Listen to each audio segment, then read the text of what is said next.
अध्याय 6 गरुड़श्व और चाय की पत्तियां। अगले दिन जब हैरी, रॉन और हर्माइनी नाश्ते के लिए बड़े हॉल में पहुंचे तो उन्हें सबसे पहले ड्रेको मैल्फॉय दिखाई दिया। वो नागशक्ति के विद्यार्थियों को कोई मजेदार कहानी सुना रहा था। जब वे पास से गुजरे तो मैल्फॉय ने बेहोश होने का मूर्खतापूर्ण नाटक किया, जिस पर ठहाके गूंज उठे। उसकी तरफ ध्यान मत दो, हरमाइनी बोली, जो हैरी के ठीक पीछे चल रही थी। उसकी तरफ ध्यान मत दो, कोई फायदा नहीं होगा। अरे पॉटर! पेंसी पाकिस्तान चीखी। नागशक्ति की इस लड़की का चेहरा किसी बदसूरत कुतिया जैसा था। पॉटर, दम पेश आ जा रहे हैं पॉटर, वू! हैरी गुरुद्वार की टेबल पर जॉर्ज वीजली के पास बैठ गया। थर्ड ईयर का टाइम टेबल, जॉर्ज ने उनकी तरफ टाइम टेबल बढ़ाते हुए कहा। तुम्हें क्या हुआ हैरी? मैल्फॉय, रॉन ने कहा, जो जॉर्ज के दूसरी तरफ बैठकर नागशक्ति के विद्यार्थियों को गुस्से से घूर रहा था। जॉर्ज ने देखा कि मैल्फॉय एक बार फिर डर के मारे बेहोश होने का नाटक कर रहा था। उसने धीरे से कहा, वह घटिया लड़का जब दम पिशाच कल रात को हमारी तरफ वाले हिस्से में आए थे तब तो वो इतना बहादुर नहीं दिख रहा था। वो भागता हुआ हमारे कंपार्टमेंट में आ गया था, है ना फ्रेड? वह पूरा गीला था, फ्रेड ने मेल्फॉय को हिकारत से देखते हुए कहा।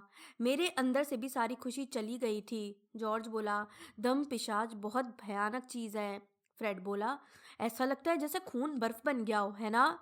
तुम बेहोश तो नहीं हुए थे? हैरी ने धीमी आवाज में पूछा। भूल जाओ हैरी, जॉर्ज ने हिम्मत बढ़ाते हुए कहा। डैडी को एक बार अज़्काबान जाना पड़ा था, याद है ना फ्रेड? और उन्होंने लौटकर कहा था कि उन्होंने इससे बुरी जगह नहीं देखी। वापस आने पर वे बहुत कमज़ोर हो गए थे और कांप रहे थे। दमपिशाच माहौल की सारी खुशी चूस जाते हैं। अज़्काबान के ज़्यादातर कैदी पागल हो जाते हैं। देखते हैं मेल्फॉय हमारे पहले क्विडिच मैच के बाद कितना खुश होता है, फ्रेड बोला। इस साल का पहला मैच गरुद्वार और नागशक्ति के बीच है, याद है ना? क्विडिच मैच में हैरी और मेल्फॉय का सिर्फ एक बार ही आमना सामना हुआ था, जिसमें मेल्फॉय का बहुत बुरा हाल हुआ था। इस विचार से हैरी थोड़ा खुश हुआ और उसने सॉसेज वो फ्राई किए हुए टमाटर ले लिए। हरमाइनी अपना नया टाइम टेबल देख रही थी। उसने खुश होकर कहा, आहा, कितना अच्छा है, आज हमारे कुछ नए विषयों की क्लास भी शुरू है। हरमाइनी, रॉन ने उसके कंधे के ऊपर से झांकते हुए कहा, उन्होंने तुम्हारा टाइम टेबल गलत बना दिया है। देखो, तुम्हें एक दिन में 10 विषय पढ़ने हैं, इसके लिए पर्याप्त समय ही नहीं है। मैं संभाल लूंगी, मैं इस बारे में प्रोफेसर मैगोनिकल से बात कर चुकी हूँ। लेकिन देखो, रॉन ने हंसते हुए कहा, आज सुबह का टाइम टेबल देखो, 9 बजे ज्योतिष शास्त्र और उसके नीचे 9 बजे मगलुओं का अध्ययन। और रॉन हैरान होकर टाइम टेबल के थोड़ा और करीब झुका। देखो, उसके नीचे 9 बजे अंकों के जादुई महत्व का ऐतिहासिक अध्ययन। मेरा मतलब है, मैं जानता हूँ कि तुम पढ़ने में अच्छी हो हरमाइनी, लेकिन कोई भी इतना अच्छा नहीं हो सकता। तुम एक ही समय पर 3 क्लासेस में कैसे रह सकती हो? हरमाइनी ने उसे झिड़कते हुए कहा, बेवकूफ़ी की बातें मत करो, जाहिर है मैं एक ही समय पर 3 क्लासेस में नहीं रह सकती। तो फिर मुरब्बा इधर बढ़ा दो, हरमाइनी बोली। पर और रॉन, तुम्हें इससे क्या मतलब है अगर मेरा टाइम टेबल थोड़ा ज्यादा भरा है? हरमाइनी ने बेरुखी से कहा। मैंने तुम्हें बताया है ना, मैंने प्रोफेसर मैगोनिकल से इस बारे में बात कर ली है। तभी हैग्रिड बड़े हॉल में आ गया।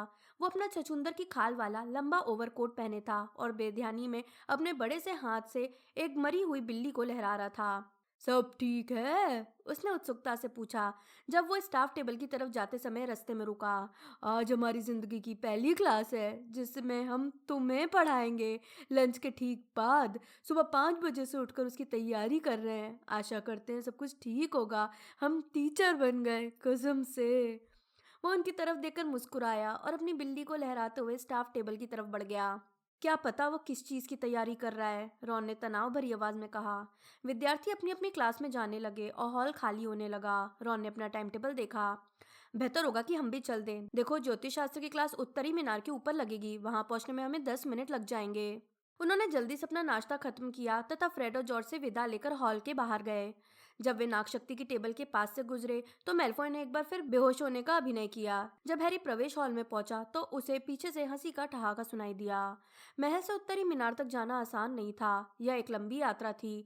हालांकि उन्हें हॉगवर्ट्स में 2 साल हो चुके थे, लेकिन इसके बावजूद उन्हें महल के बारे में पूरी जानकारी नहीं थी और वे इससे पहले कभी भी उत्तरी मीनार में नहीं गए थे।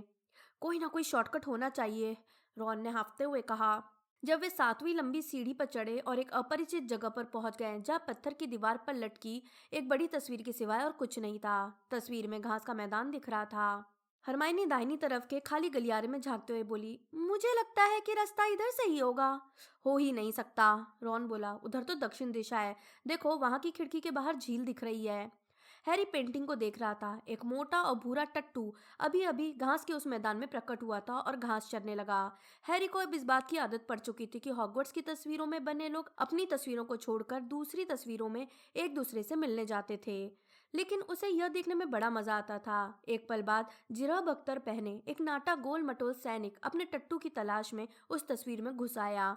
उसके धातु के घुटनों पर घास के निशान देखकर लगता था कि वह अभी अभी गिरा था। आहा! वह हैरी, रॉन और हर्माइनी को देखकर चिल्लाया। ये दुष्ट लोग कौन हैं जिन्होंने मेरी निजी जागीर में घुसने की हिम्मत की है? शायद मेरे गिरने पर हंसी उड़ाने आए हो। कुत्तों, कमीनों, मैं अभी तुम्हें मजा चखाता हूँ। उन्होंने हैरानी से देखा कि नाट्य सैनिक ने अपनी तलवार म्यान से बाहर निकाल ली। इसके बाद वो जोर जोर से इसे हवा में घुमाने लगा और गुस्से में ऊपर नीचे उछलने लगा। लेकिन उसके कद के हिसाब से तलवार कुछ ज्यादा ही लंबी थी। एक जोरदार झटके से उसका संतुलन बिगड़ गया और वो मुंह के बल घास पर गिरा। तुम ठीक तो हो? हैरी ने तस्वीर के पास खिसकते हुए कहा। घटिया और घमंडी आदमी, पीछे हटो कमीनों। सैनिक ने अपनी तलवार दोबारा पकड़ी और उसे खींचने की कोशिश की, लेकिन तलवार घास में गहराई तक धंस गई थी। हालांकि उसने तलवार खींचने के लिए अपनी पूरी ताकत लगा दी, लेकिन वह उसे बाहर नहीं निकाल पाया। आखिरकार मजबूरन उसे घास पर बैठना पड़ा और अपने लोहे के टोप को ऊपर करके अपने मुंह का पसीना पोंछना पड़ा। सुनिए, हैरी ने सैनिक की थकान का फायदा उठाते हुए कहा, हम उत्तरी मीनार की तलाश में भटक रहे हैं। क्या आप वहां पहुंचने का रास्ता जानते हैं? खोज? सैनिक का गुस्सा तत्काल काफूर हो गया। वो उछलकर खड़ा हुआ, चिल्लाया, मेरे प्यारे दोस्तों, मेरे पीछे आओ। हाँ, तो हम अपने लक्ष्य को पा लेंगे, नहीं तो इस कोशिश में बहादुरी से अपनी जान दे देंगे। उसने तलवार को खींचने की एक और निरर्थक कोशिश की। फिर उसने अपने मोटे टट्टू पर बैठने की असफल कोशिश की और चिल्लाया, श्रेष्ठ पुरुषों और कुलीन महिला, हम पैदल ही अपने अभियान पर चलते हैं। चलिए चलिए। और इसके बाद वो भागते हुए बाईं तरफ की तस्वीर में पहुंच गया और ओझल हो गया। वे उसके जिरह बख्तर की आवाज का पीछा करते हुए गलियारे में भागने लगे। बीच बीच में वह उन्हें किसी आगे आने वाली तस्वीर में भागता हुआ दिख जाता था। हिम्मत रखो, अभी सबसे बुरी विपत्ति आना बाकी है, सैनिक चीखा। उन्होंने देखा कि वो एक संकरी घुमावदार सीढ़ी की दीवार पर टंगी तस्वीर के बीच में प्रकट हो गया था, जिसमें मौजूद औरतें उसे देखकर दहशत में आ गई थीं। हैरी, रॉन और हर्माइनी जोर जोर से हाँफते हुए घुमावदार सीढ़ी पर चढ़ने लगे। उनका सिर घूमने लगा। आखिरकार तभी उन्हें ऊपर से आते लोगों के बोलने की हल्की आवाजें सुनाई देने लगी और वे समझ गए कि वे उत्तरी मीनार वाली क्लासरूम तक पहुंच गए हैं। अलविदा, सैनिक चिल्लाया और उसने अपना सिर कुछ बुरे दिखने वाले सन्यासियों की तस्वीर में घुसा दिया। अलविदा साथियों, अगर आपको कभी किसी महान और साहसी व्यक्ति की जरूरत हो तो सर कैडोगन को याद कर लेना। हाँ, हम याद कर लेंगे, रॉन बुदबुदाया और सैनिक के गायब होने के बाद उसने यह भी जोड़ दिया, अगर हमें किसी पागल की जरूरत होगी। वे लोग आखिरी कुछ सीढ़ियां चढ़े और एक छोटी सी जगह पर पहुंचे जहां क्लास के ज्यादातर विद्यार्थी पहले ही आ चुके थे। सामने एक भी दरवाजा नहीं था। रॉन ने हैरी को दिखाते हुए छत की तरफ इशारा किया, जहां पर एक गोल दरवाजा दिख रहा था। उस दरवाजे पर पीतल की एक पट्टी लगी थी। सिबिल ट्रिलोनी, ज्योतिष शास्त्र अध्यापिका, हैरी ने उस पट्टी पर लिखे शब्द पढ़ते हुए कहा। पर हम वहां पर पहुंचेंगे कैसे? ऐसा लगा जैसे किसी ने उसका सवाल सुन लिया हो, क्योंकि उसी समय छत का दरवाजा अचानक खुला। उसमें से एक सफेद सीढ़ी नीचे की तरफ हैरी के पैरों के पास आ गई। हर विद्यार्थी खामोश हो गया। पहले आप, रॉन ने हंसते हुए कहा, इसलिए हैरी सबसे पहले सीढ़ी पर चढ़ा। वो एक ऐसे क्लासरूम में पहुंचा जिससे अजीब क्लासरूम उसने आज तक नहीं देखा था। दरअसल ये क्लासरूम जैसा दिख ही नहीं रहा था। ऐसा लगता था जैसे यह अटारी और पुराने जमाने की चाय की दुकान का मिला जुला रूप हो। इसमें कम से कम 20 छोटी गोल टेबलें ठसाठस भरी थीं, जिनके चारों तरफ कुर्सियां और मोटे कुशन रखे थे। हर चीज पर धीमी लाल रोशनी पड़ रही थी। सभी खिड़कियों पर पर्दे लगे थे। कई लैंपों पर गहरे लाल स्कार्फ डले थे। अंदर दम घोटू गर्मी थी और मेंटल पीस के नीचे जलती आग से बदबू आ रही थी। आग में तांबे की एक बड़ी केतली गर्म हो रही थी। गोलाकार दीवारों की चारों तरफ लगी अलमारियों में धूल से सने पंख, मोमबत्तियों के ठूठ, कटे फटे ताश के पत्तों की गड्डियां, अनगिनत सफेद भाग्य दर्पण और चाय के बहुत सारे कप रखे थे। हैरी के पीछे पीछे रॉन भी आ गया और कुछ ही समय में पूरी क्लास उनके आसपास इकट्ठा हो गई। वे सब फुसफुसाकर बातें कर रहे थे। टीचर कहाँ है? रॉन ने कहा। अचानक छायाओं से एक धीमी धुंध भरी आवाज आई। स्वागत है, आवाज ने कहा। आखिरकार तुम्हें इस दुनिया में देखना बहुत अच्छा लगा। हैरी को पहली नज़र में लगा जैसे कोई बड़ा चमकता कीड़ा आ गया हो। प्रोफेसर ट्रिलोनी जब आग की रोशनी में आई तो उन लोगों ने देखा कि वे दुबली पतली थीं। बड़े चश्मे के कारण उनकी आंखें कई गुना बड़ी दिख रही थीं और उन्होंने सितारों जड़ी चमकीली शॉल ओढ़ रखी थी। उनकी लंबी और पतली गर्दन में अनगिनत मालाएं लटक रही थीं। उनके हाथों में कड़े और अंगूठियां थीं। बैठ जाओ मेरे बच्चों, बैठ जाओ, उन्होंने कहा। ये सुनते ही सभी विद्यार्थी कुर्सियों पर बैठ गए या मोटे कुशनों में धंस गए। हैरी, रॉन और हरमाइनी एक गोल टेबल के चारों तरफ बैठ गए। ज्योतिष शास्त्र की कक्षा में आपका स्वागत है, प्रोफेसर ट्रिलोनी ने कहा, जो आग के सामने वाली पंख लगी कुर्सी पर बैठ गई। मेरा नाम प्रोफेसर ट्रिलोनी है।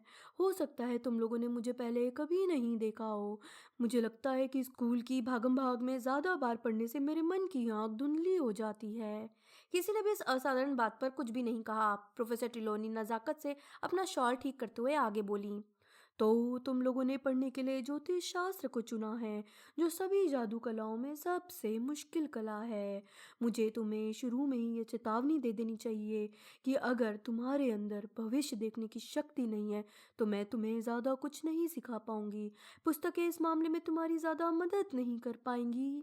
इन शब्दों पर हैरी और रॉन दोनों ने ही हरमाइनी की तरफ मुस्कुरा कर देखा, जो यह सुनकर हैरान थी कि पुस्तकें इस विषय में ज़्यादा मदद नहीं कर पाएंगी। बहुत से जादूगर और जादूगरनियां मंत्रों, काढ़ों और अदृश्य होने के क्षेत्र में तो बहुत प्रतिभाशाली होते हैं, लेकिन भविष्य के रहस्यों को नहीं समझ पाते, प्रोफेसर ट्रिलोनी ने आगे कहा। उनकी बड़ी बड़ी चमकती आंखें विद्यार्थियों के घबराए चेहरों पर घूमती रहीं। यह एक ऐसी प्रतिभा है जो बहुत कम लोगों को मिलती है। तुम सुनो लड़के, उन्होंने अचानक नेविल से कहा, जो उनकी आवाज़ सुनकर अपने कुशन से गिरते गिरते बचा। क्या तुम्हारी दादी ठीक है? नेविल ने कांपती आवाज में कहा। मुझे लगता है ठीक ही होंगी। अगर मैं तुम्हारी जगह होती तो इतने यकीन से नहीं कहती, प्रोफेसर ट्रिलोनी बोली। आग की रोशनी में उनके लंबे ईयरिंग चमक रहे थे, जिसमें पन्ने लगे थे। नेविल ने थूक गटका। प्रोफेसर ट्रिलोनी ने शांत स्वर में आगे कहा, हम इस साल ज्योतिष शास्त्र की मूलभूत पद्धतियां पढ़ेंगे। पहले सत्र में हम चाय की पत्तियों से भविष्य पढ़ना सीखेंगे। अगले सत्र में हम हस्तरेखाओं का अध्ययन करेंगे। तुम सुनो लड़की, उन्होंने अचानक पार्वती पाटिल से कहा, लाल बाल वाले आदमी से सावधान रहना। पार्वती ने अपने ठीक पीछे बैठे हुए रॉन को दहशत से देखा और अपनी कुर्सी उससे दूर खिसका ली। प्रोफेसर टिलोनी ने आगे कहा, गर्मियों में हम भाग्य दर्पण की पढ़ाई करेंगे, बशर्ते हम इससे पहले आग के अपशगुन पूरे ना कर लें। दुर्भाग्य से फरवरी में फ्लू का प्रकोप फैलने के कारण क्लासों में बाधा पड़ेगी। मेरी खुद की आवाज़ चली जाएगी और ईस्टर के आसपास हम में से कोई एक हमें हमेशा के लिए छोड़कर चला जाएगा। यह सुनकर एक बहुत तनावपूर्ण खामोशी छा गई, लेकिन प्रोफेसर ट्रिलोनी को इस बात का पता नहीं था। सुनो, उन्होंने लेवेंडर ब्राउन से कहा, जो सबसे पास बैठी थी। उनकी बात सुनते ही वो घबराकर अपनी कुर्सी पर पीछे टिक गई। क्या तुम चाय का सबसे बड़ा सफ़ेद पॉट उठाकर ला सकती हो? लेवेंडर राहत की सांस लेते हुए खड़ी हुई और शेल्फ से एक बड़ा टी पॉट उठाकर उसे प्रोफेसर ट्रिलोनी के सामने टेबल पर रख दिया। धन्यवाद लड़की, वैसे तुम्हें जिसका डर है वह शुक्रवार 16 अक्टूबर को होगी। लेवेंडर को कपकपी छूट गई। अब मैं चाहती हूँ कि तुम लोग जोड़ियाँ बना लो। शेल्फ से चाय का एक कप उठाकर मेरे पास आओ और मैं इसे भर दूंगी। फिर बैठकर चाय पियो। तब तक पीना जब तक कि सिर्फ चाय की पत्तियाँ ना बचे। फिर बाएं हाथ से इन्हें कप में 3 बार घुमाना। फिर कप को उसकी तश्तरी पर उल्टी रखना। इसके बाद तब तक इंतज़ार करना जब तक चाय की आखिरी बूंद ना बह जाए। जब ये सब कर लो तो फिर अपना कप अपने पार्टनर को पढ़ने के लिए दे देना। तुम लोग भविष्य का खुलासा के पृष्ठ 5 और 6 का प्रयोग करके आकृतियों का विश्लेषण करोगे। तुम्हारी मदद करने और तुम्हें मार्गदर्शन देने के लिए मैं तुम्हारे बीच में घूमती रहूंगी। और तुम, उन्होंने नेविल की बाह पकड़ते हुए कहा, जो उठने की कोशिश कर रहा था, जब तुम अपना पहला कप तोड़ दो तो उसके बाद मेहरबानी करके नीला कप उठाना।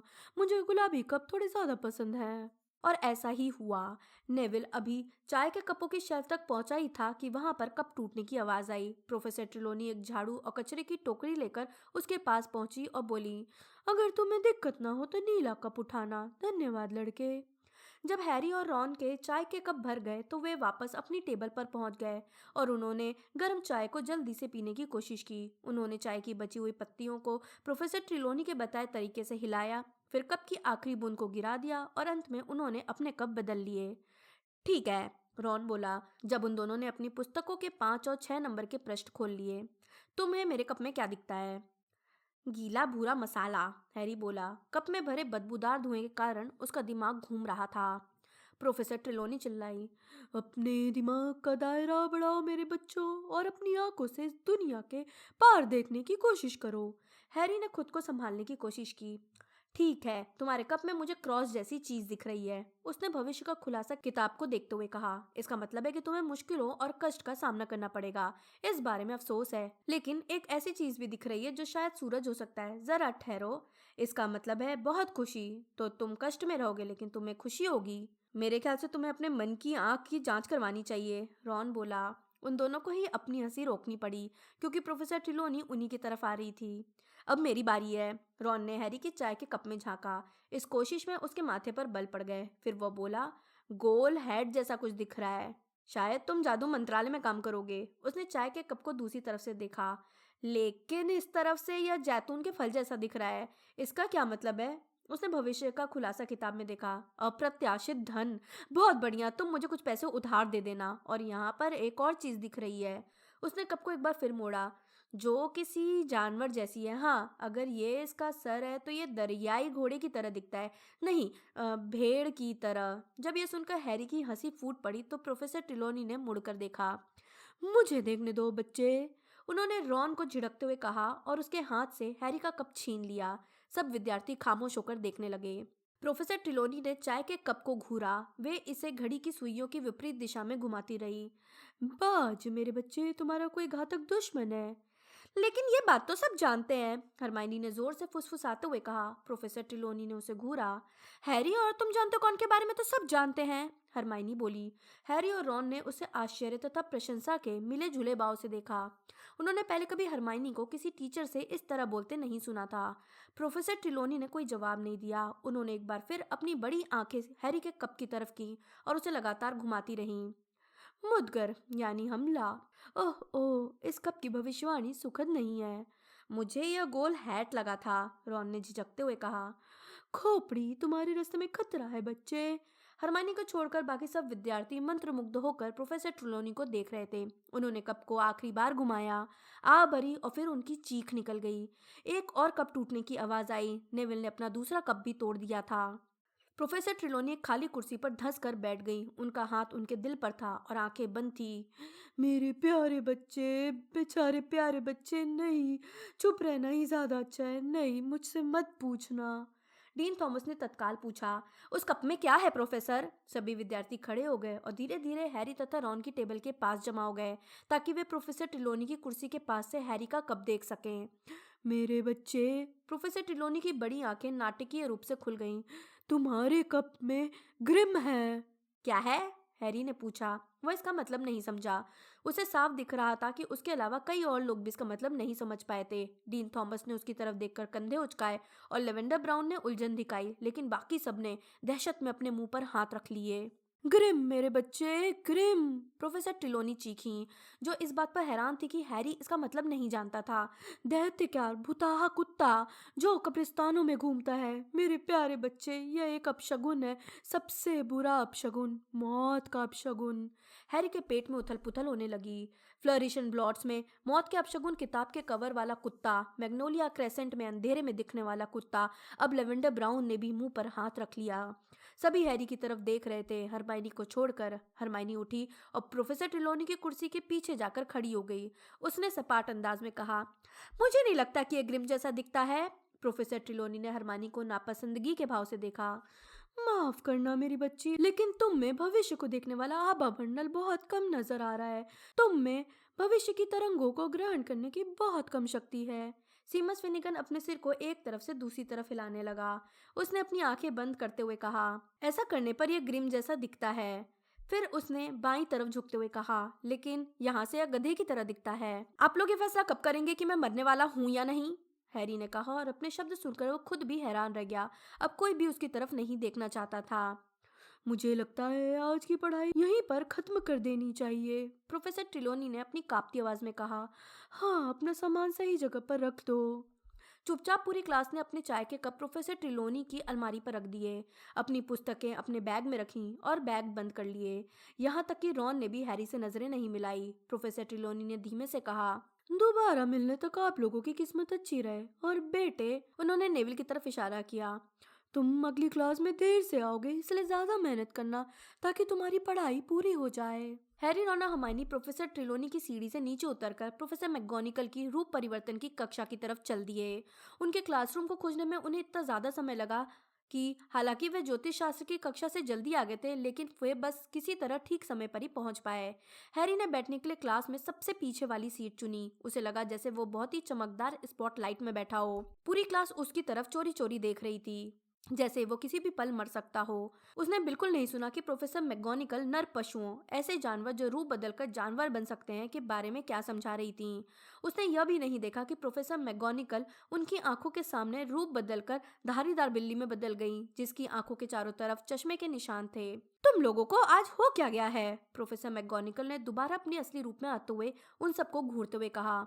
वैसे इससे कोई फर्क नहीं पड़ता, लेकिन यह पहली बार हुआ है जब मेरे रूप बदलकर बिल्ली बनने पर क्लास के बच्चों ने तालियां नहीं बजाई है। सबका सिर एक बार फिर हैरी की तरफ घूम गया, लेकिन कोई कुछ नहीं बोला। फिर हरमाइनी ने अपना हाथ उठाया।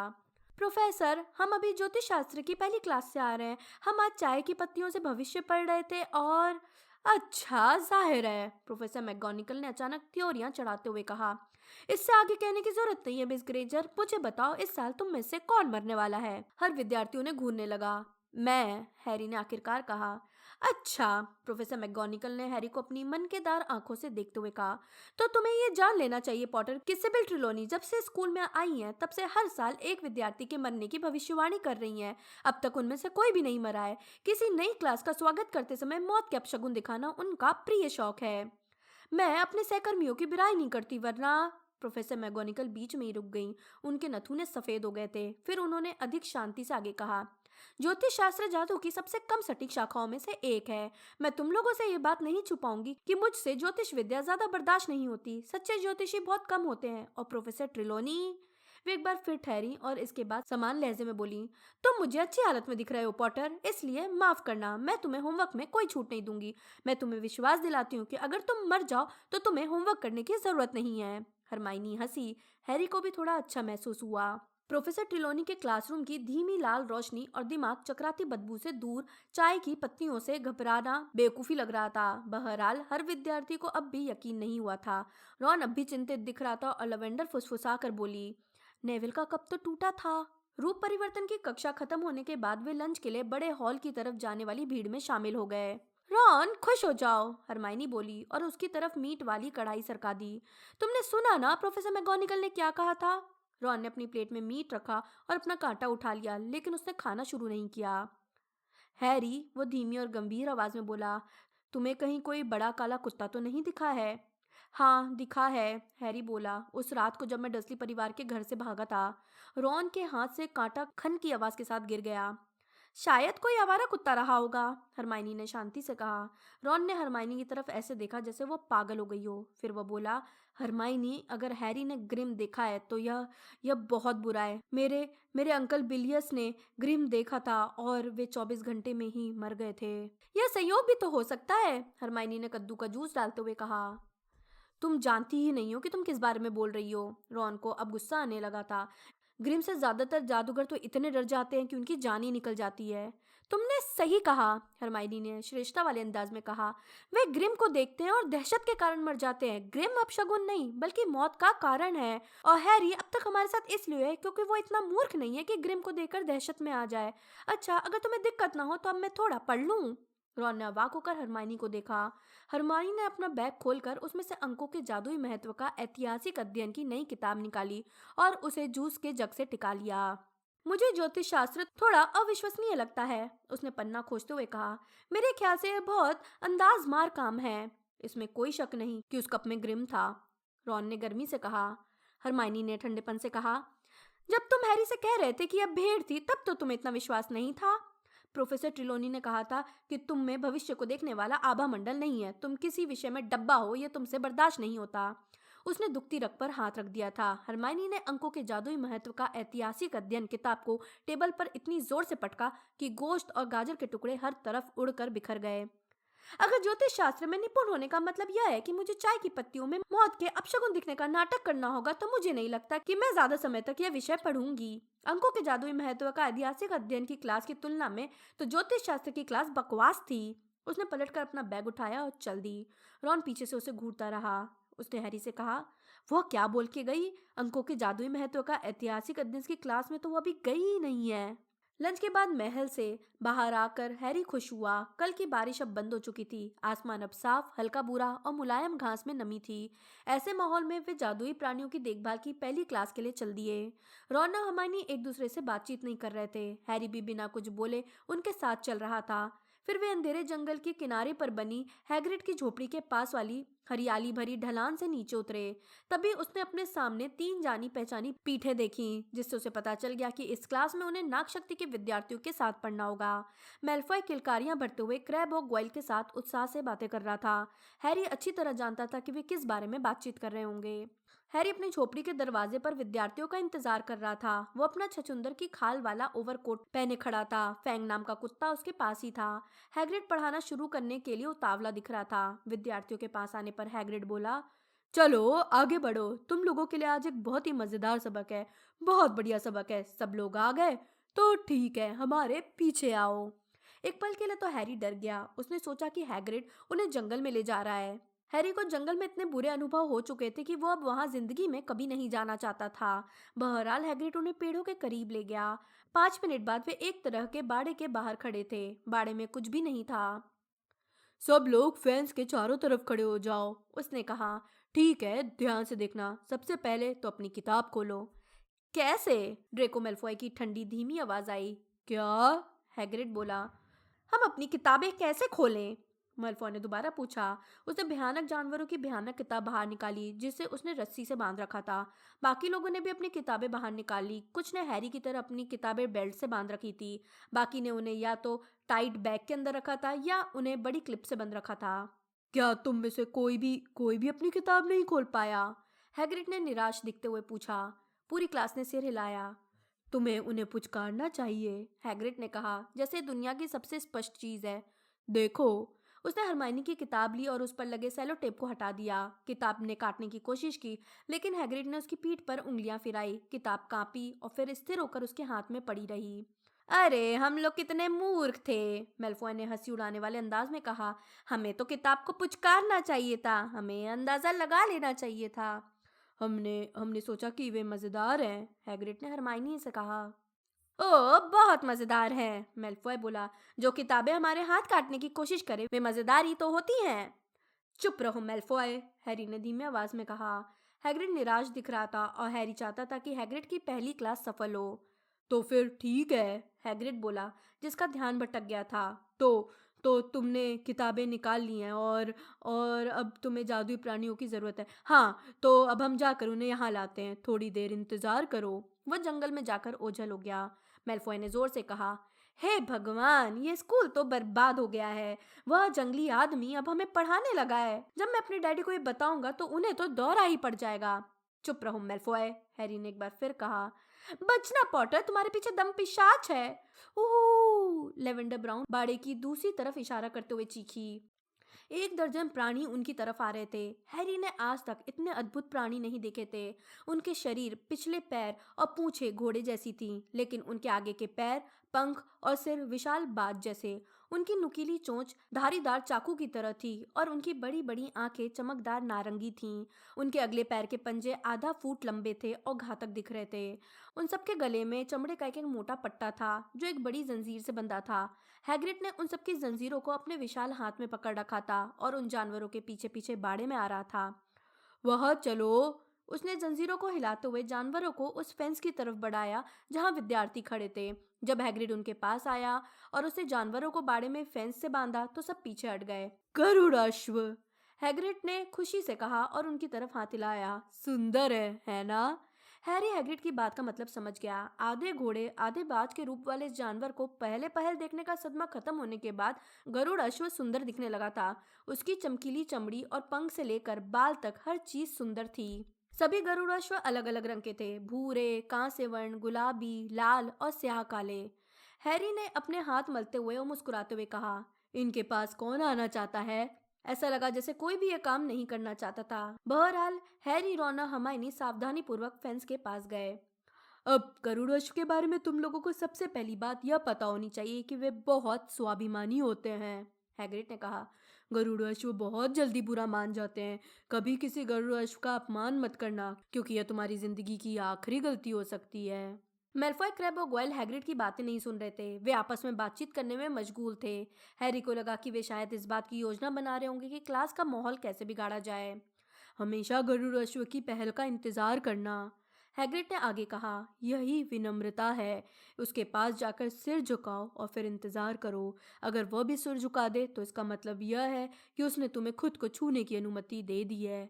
अगर वह सिर न झुकाए तो जल्दी से पीछे हट जाना चाहिए, क्योंकि उनके पंजे से काफी चोट पहुंच सकती है। ठीक है, तो पहले कौन जाना चाहता है? यह सुनकर क्लास के ज्यादातर विद्यार्थी पीछे हट गए, यहाँ तक कि हैरी, रॉन और हर्माइनी के मन में भी शंका थी। गरुड़ अश्व अब अपने खूंखार सिर हिला रहे थे और अपने शक्तिशाली पंख लहरा रहे थे। उन्हें जंजीरों का बंधन अच्छा नहीं लग रहा था। कोई नहीं, हैग्रिड ने आग्रह भरी नजरों से देखते हुए कहा। हैरी तत्काल बोला, मैं यह काम करूंगा। उसे पीछे से तेजी से सांस खींचने की आवाज सुनाई दी। लेवेंडर और पार्वती फुसफुसा कर बोली, ओह नहीं हैरी, अपनी चाय की पत्तियों को याद करो। हैरी ने उन्हें नजरअंदाज कर दिया। वो बाड़े की फेंस के पार गया। शाबाश हैरी, हैग्रिड ने तेज आवाज में कहा। तो फिर ठीक है, हम देखते हैं कि बकबीक के साथ तुम्हारी कैसी पटरी जमती है। उसने एक जंजीर खोल दी, भूरे गरुड़ अश्व को बाकियों से अलग किया और उसका चमड़े का पट्टा उतार दिया। बाड़े के दूसरे हिस्से में खड़े विद्यार्थी सांस रोककर खड़े थे। मेल्फॉय की आंखें दुर्भावना से सिकुड़ गई थीं। हैग्रिड ने शांति से कहा, आराम से हैरी, उससे नजरें मिलाओ। अब कोशिश करो कि पलके कम से कम झपके। ज्यादा पलके झपकाने से गरुड़ अश्व तुम पर भरोसा नहीं करेगा। हैरी ने बकबीक से नजरें मिलाई। उसकी आंखों में तत्काल आंसू आने लगे, लेकिन उसने पलके नहीं झपकाई। बकबीक ने अपना बड़ा सिर घुमाया और अपनी खूंखार नारंगी आंख से हैरी को घूरने लगा। यह हुई ना बात, हैग्रिड बोला। हैरी, अब सर झुकाओ। हैरी बकबीक के सामने अपनी गर्दन का पिछला हिस्सा खुला नहीं छोड़ना चाहता था, लेकिन उसने वैसा ही किया जैसा हैग्रिड ने कहा था। उसने थोड़ा सा सिर झुकाया और फिर ऊपर देखा। गरुड़ अश्व अब भी बिना हिले घमंड से हैरी की तरफ देख रहा था। आह, हैग्रिड ने चिंतित दिखते हुए कहा। ठीक है, अब पीछे हट जाओ हैरी, आराम से। लेकिन तभी हैरी को यह देखकर बेहद आश्चर्य हुआ कि गरुड़ अश्व अचानक अपनी पपड़ीदार घुटनों के बल बैठ गया और यह समझने में कोई गलती नहीं हो सकती थी कि वह भी झुक गया है। शाबाश हैरी, हैग्रिड ने खुश होते हुए कहा। ठीक है, अब तुम उसे छू सकते हो। चलो उसकी चोंच छू लो। हैरी को लगा कि इससे ज्यादा अच्छा पुरस्कार यह होता कि उसे पीछे हटने को कहा जाता।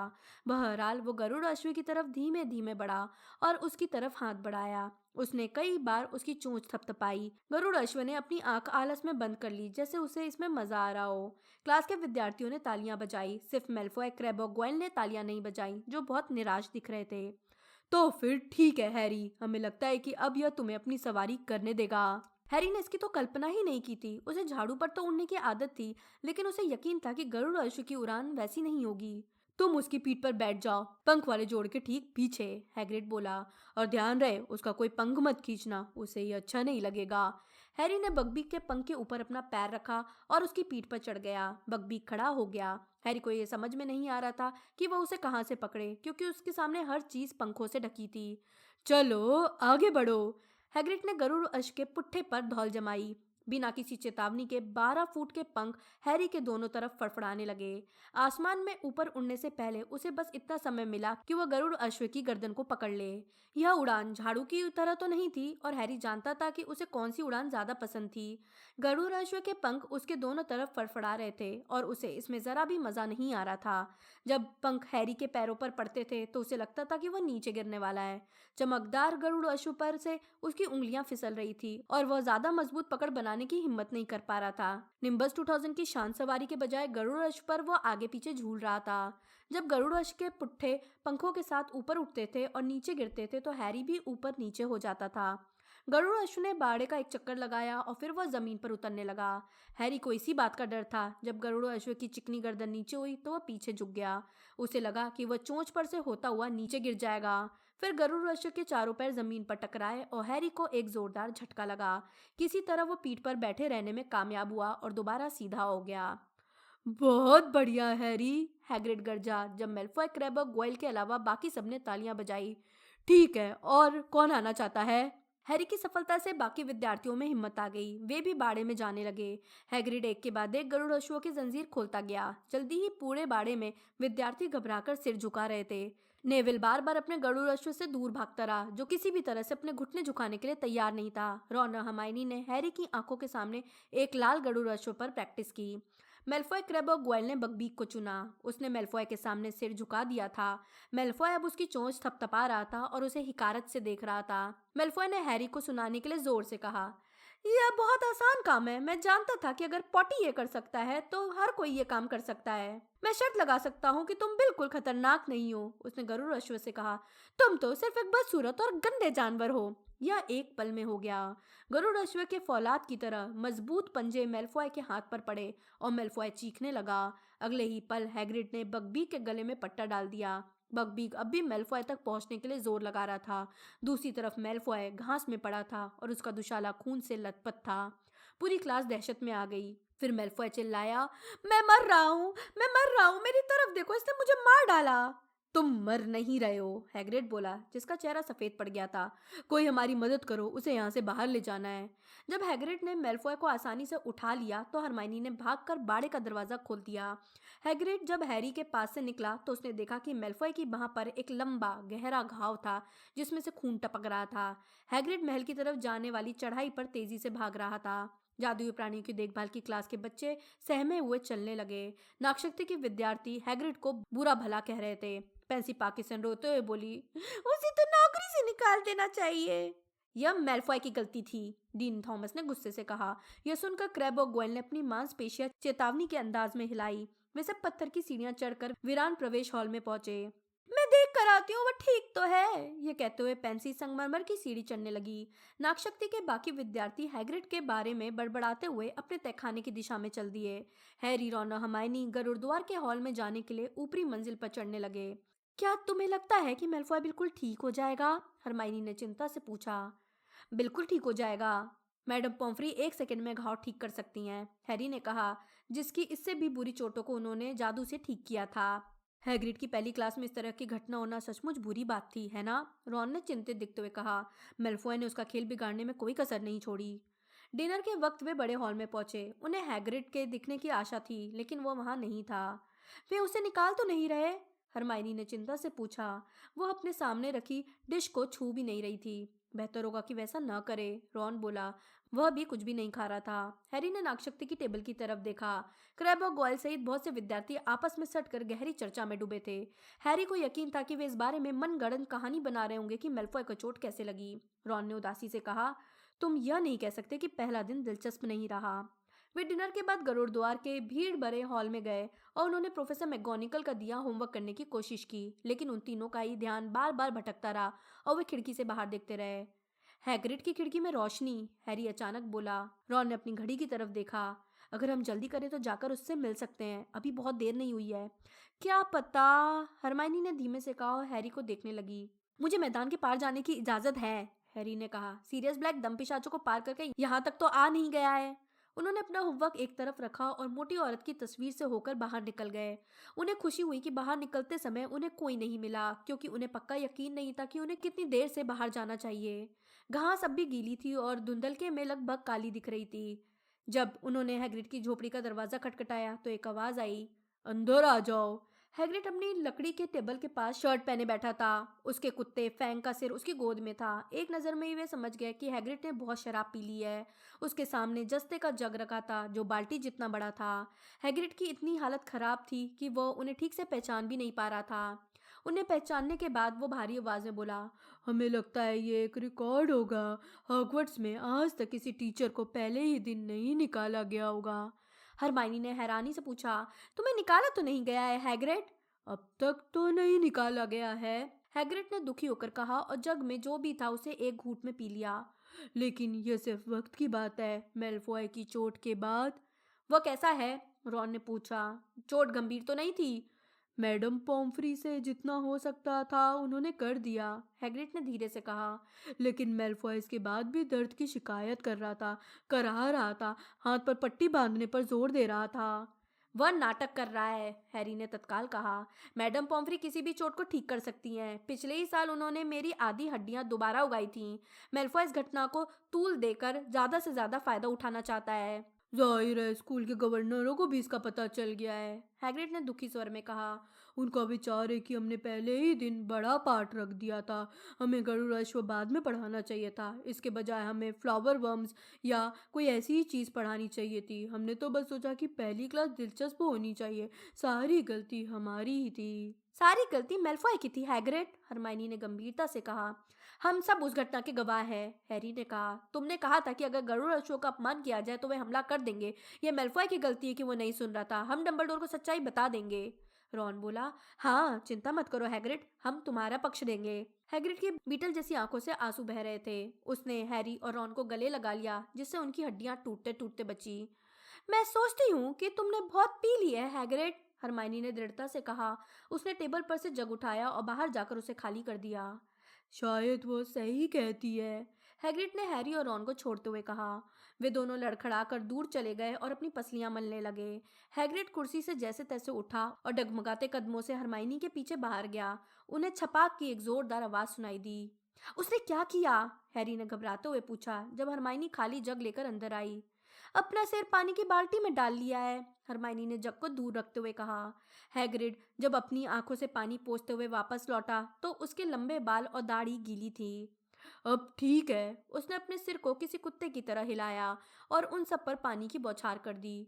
यह अच्छा हुआ कि तुम लोग हमसे मिलने आ गए, हम सचमुच। फिर हैग्रिड हैरी को घूरने लगा, जैसे उसे अभी हाल ही एहसास हुआ कि वो वहां था। तुम यहाँ क्या कर रहे हो? उसने गरजते हुए पूछा। वह अचानक गरजा था, इसलिए वे सब हवा में 1 फुट उछल पड़े। अंधेरा होने के बाद तुम्हें बाहर नहीं घूमना चाहिए हैरी, और तुम दोनों, तुमने उसे बाहर निकलने दिया। हैग्रिड ने हैरी के पास पहुंचकर उसका हाथ पकड़ा और उसे खींचते हुए दरवाजे तक ले गया। हैग्रिड ने गुस्से से कहा, चलो अब तुम लोगों को स्कूल छोड़ने चल रहे हैं। अंधेरा होने के बाद फिर कभी हमसे मिलने मत आना, हम इस काबिल नहीं हैं।